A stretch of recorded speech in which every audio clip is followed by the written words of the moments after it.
নমস্কার বন্ধুরা, আজকের গল্প যে মূর্খ গ্রামে গিয়েছিল।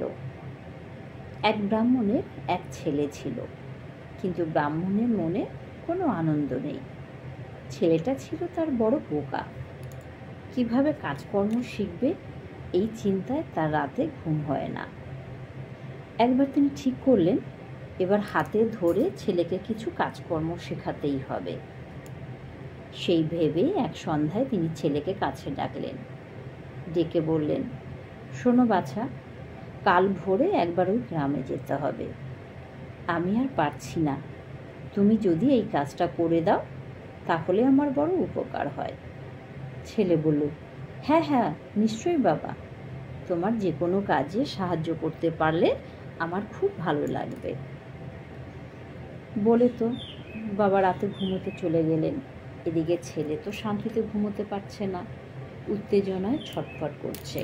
কাল তাকে বাবার কাজে সাহায্য করতে যেতে হবে। পরদিন সকাল হতে না হতেই সে উঠে পড়ল বিছানা ছেড়ে। উঠেই সোজা রওনা দিল সেই গ্রামের পথে। এমনই মূর্খ সে, বাবার কাছে কাজটা কি তাই জিজ্ঞাসাই করেনি। ব্যস্ত হয়ে গ্রামে গিয়ে ক্লান্ত হয়ে সন্ধ্যের সময় বাড়ি ফিরে এলো। বাবা তো তাকে দেখিয়ে রেগে লাল। কোথায় ছিলি হতভাগা? একটা কাজ তোকে দিয়ে হবে না। ছেলে বলল, আমি তো তোমার কথা মতোই গ্রামেই গিয়েছিলাম, এই তো এখন ফিরছি সেখান থেকে।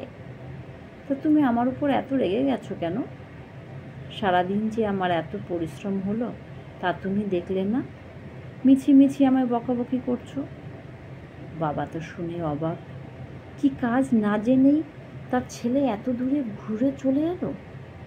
তিনি ছেলেকে বললেন, কিন্তু তাতে তো আমার কোনো কাজ হলো না বাবা।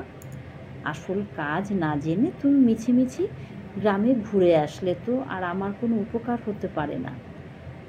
এরকম বিনা উদ্দেশ্যে কোনো পরিশ্রম করলে কোনো লাভ তো হয় না, উল্টে হয়রানি সার হয়।